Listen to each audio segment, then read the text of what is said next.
This project is a collaborative effort between the City of Huntington, Huntington and Bloom, the city's 150th Anniversary Committee, as well as Beard Mortuary.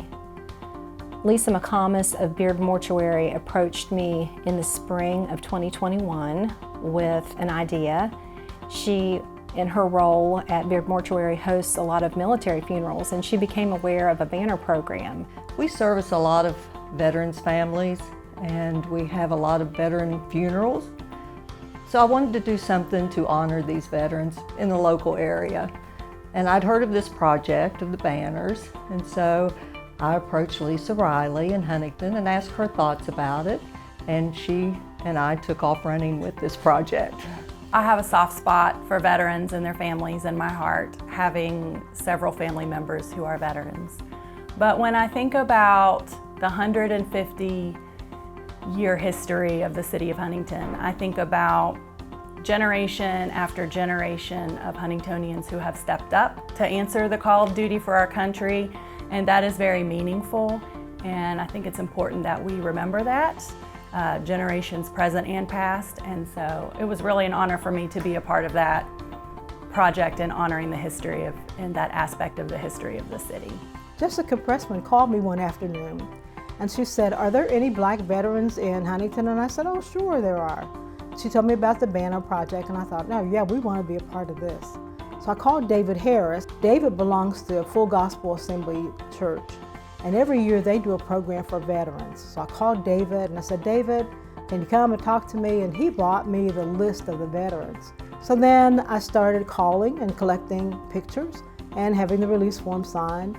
And I heard so many stories about veterans. We have a veteran who was the Tuskegee Airman who's now deceased.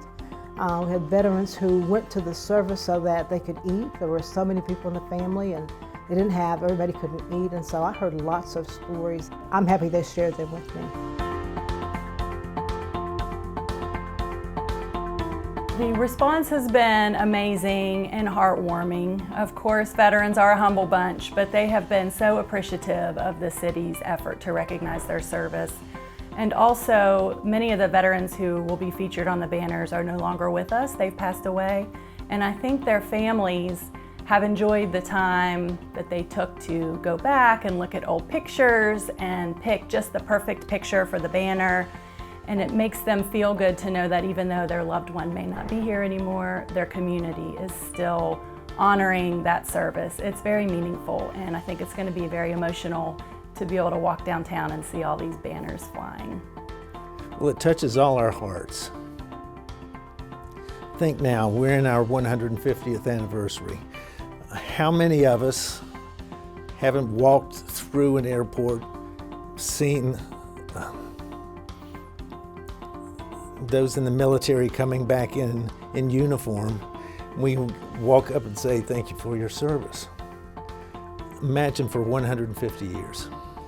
If those who are from here didn't go and actually defend our nation, all of this was placed at risk.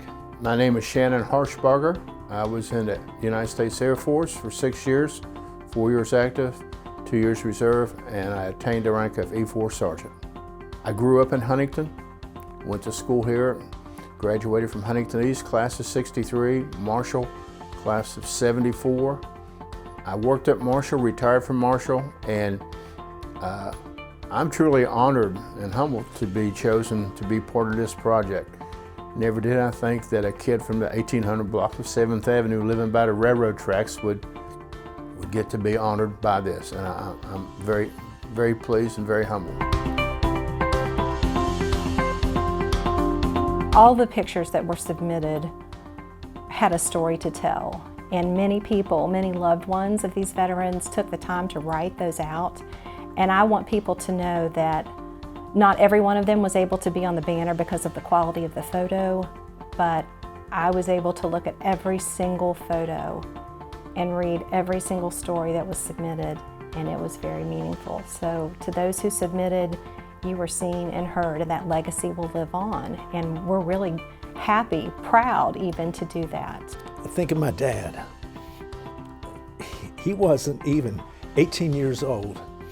He was 16 years old when he signed up to go into the Navy.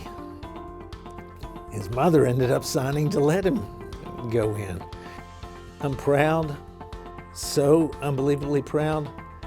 I wish he was here, but this is a way for us to be able to say, this young boy from McDowell County, down in the coal fields, really poor, found a way to be able to go serve his country. Many of the members of my family were in the military. My father was in World War II, stationed in the Philippines. My brother was in the military. And many members of my family went into the military because there were not job opportunities here. And so going into the military gave them an opportunity to have a life. One veteran said that he sent money home to his family so that they could have food to eat.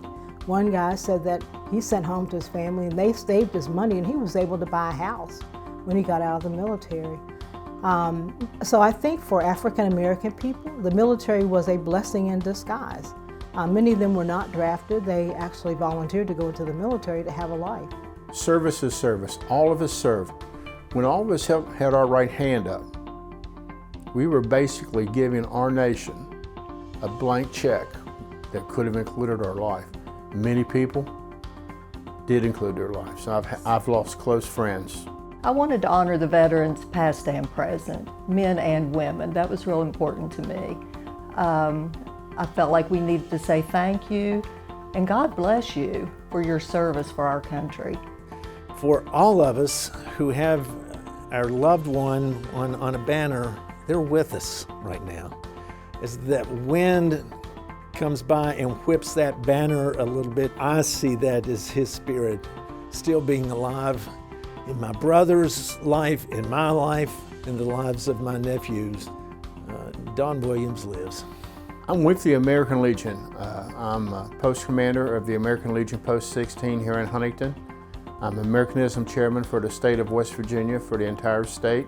I have been district commander for 4 years in the 5th district. The American Legion has gave me a chance to grow and serve outside the uniform. For a lot of us, myself included, my service of giving back has come after the uniform came off. Once they're taken down for good, we will gift those to the veteran or the family member of the veteran and give those away as a memento. And we hope that they feel honored and appreciated because that is certainly the intention. Once again, and this is not an empty statement, thank you for your loved one's service. But understand, everything that we do, everything that we stand for, the principles under which we live is in honor of their lives. And we need to remember that every moment of every day.